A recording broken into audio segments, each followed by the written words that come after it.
Yo, it's your boy Luap coming back at it again with another video. In the past, I have gone over Brock and Dawn's best team for Pokemon Journeys, but in this video, I will be making Misty's ultimate team. As always, these are extremely fun to make, but I do have to stress the fact that it's just my opinion and it's the team that I would have if Misty were to come back in Pokemon Journeys. I think it's fun to take a look back at Ash's first traveling companion and look at the Pokemon that she caught along the way, as well as detailing their moves and a brief little history about the Pokemon. Over the course of the anime, Misty has traveled with Ash across 3 separate regions, visited at least 2 others, and has made an appearance in 284 episodes. So it would be inevitable for this water type expert to have caught a bunch of Pokemon along the way. In fact, Misty has a total of 10 Pokemon on hand and has released one, so I won't be including Togetic as a possibility. Sorry Togekiss fans. Leave a comment right now predicting what your team would be and see how it stacks up with mine by the end of the video. And let's get started on recapping every Pokemon that she's caught, as well as their moves and their brief history.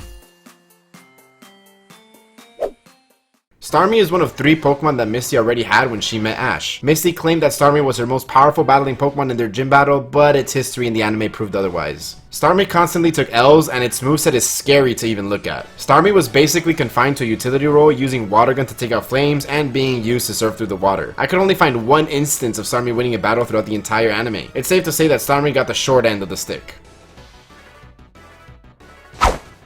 In complete contrast to Starmie, Staryu was actually used fairly often throughout its time in the series. When Misty made her return in Pokemon Sun and Moon, it was still seen to be on her team. Throughout the original series and up until she caught more Pokemon, Staryu was, well, her star. Staryu's moves are quite nice in general, at least compared to Starmie. It has more than 2 moves. Without a doubt, Staryu was Misty's first ace Pokemon, and in that regard, it's quite difficult to forget. Leaving on a fun fact that Misty Staryu is the only major appearance of a Staryu in the entire anime. Goldeen. I'd be lying if I said that whenever I saw Misty send out her Goldeen, I was happy to see it out in the battlefield. Goldeen was the last of 3 Pokemon that Misty had already caught at the start of the series. Goldeen had used a variety of moves throughout her time in the anime, but she was very inept at battling due to her need to be in a water field. After her first appearance, she didn't use an attack until 89 episodes later, and Goldeen's only on-screen victory was versus James's Victory Bell in episode 110. It's safe to say that Goldeen just when it comes to battling. Misty's first on-screen caption during her time on the anime. Horsea, just like Goldeen, was used for utility roles rather than battling due to the nature of it having to battle in the water. Horsea only ever used 2 moves throughout its time, being Bubble and Smokescreen. Of course, when it comes to strength, Horsea isn't very strong, but when it comes to cuteness, I always love the shots of Misty holding on to Horsea. Psyduck is arguably Misty's most iconic Pokemon and honestly adorable too. Psyduck was the second Pokemon that Misty caught during her time on the show. While also being a comedy relief character, Psyduck was very inept at battling at first. Later on, however, Psyduck gradually got a little better at battling. It saved Misty from a number of sticky situations, and is actually a half-decent battler now. His moveset isn't actually half bad, and Psyduck is basically associated with Misty hand in hand. In Let's Go Pikachu and Eevee, Psyduck actually became part of her team. Fine, I think it's only fair that I give Togetic a profile too. Togepi was another Pokemon associated with Misty due to her holding onto one for so long. Togepi was Misty's good luck charm, and it was safely guarded by her friends. Also, its metronome was always fun to see. Togetic's release was a really sad part of the series, and it was sad to see it go after spending so much time with it. I don't think that Togetic will return, but if it did as a Togekiss, that'd be really sick.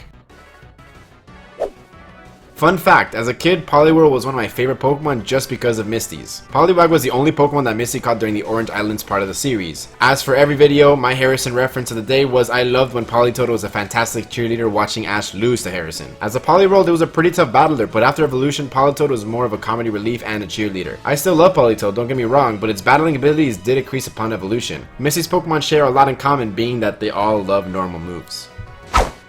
Corsola was actually the only Pokemon that Misty caught in the Johto region, and I don't know why, but that actually surprised me. During Corsola's time on screen, it was one of Misty's main options when it came to battling. Corsola also joined Misty when she visited the Alola region, implying that she still uses it from time to time. Corsola had a really good moveset, and its use of Recover and Miracle are nothing to be scoffed at. Objectively, I would say Corsola is one of her strongest Pokemon. From one of her strongest to arguably one of her weakest. Basically, Misty and one of her sisters each have a Luvdisc who actually have decent movesets. Luvdisc is also Misty's first Generation 3 Pokemon that she owned. They haven't done much in the show, so it's hard to gauge her actual strength as they have only appeared in 1 episode, and it was in the side series Pokemon Chronicles, which you should totally check out. Gyarados is the beast of Misty's team. Misty actually adopted Gyarados in the Kanto region, and they formed such a nice bond that she was able to achieve Mega Evolution with it. Misty was actually always terrified of Gyarados all throughout the series, so when she pulled up with this, I thought it was super epic. Look at Gyarados' moveset, it's not even fair. Misty has been watching too much competitive Pokemon because this moveset is legit crazy compared to her other Pokemon. Finally, we have Togepi 2.0 aka Azurill. What makes Azurill great is, of course, its cuteness. Can't deny that this Pokemon is super cute and it was gifted to her by an amazing and underrated companion, Tracy. Azurill is Misty's only non-water type Pokemon that she currently has, and her second overall normal type. With all that out of the way, let's finally create her ultimate team. Let's start it off by looking at the thumbnail and looking at the obvious choice for her to bring back, which is her Mega Gyarados. It's such an obvious pick between its battling strength and great diverse moveset. I think this will be the most universally picked Pokemon for her team. If you don't pick it, I think you're just wrong, honestly. Up next, I think I'd have to go with Corsola. In my opinion, it might be your second strongest battling Pokemon. That combination of Recover and Miracle are super strong, and then Bubble Beam and Spike Cannon for offense. It hasn't learned any new moves since its debut besides in a movie, so if it had Strength Sap too, it'd be even crazier. For the third pick, I'll go with Psyduck, since I can't imagine an instance where Misty returns and Psyduck doesn't join her. At this point, they just go hand in hand together. I know that there would be a funny scene with Krista being overly obsessed with it too. I feel that the last obvious choice for her to bring back would be you. I mean Staryu, but hey, honestly you could probably be part of Misty's team too.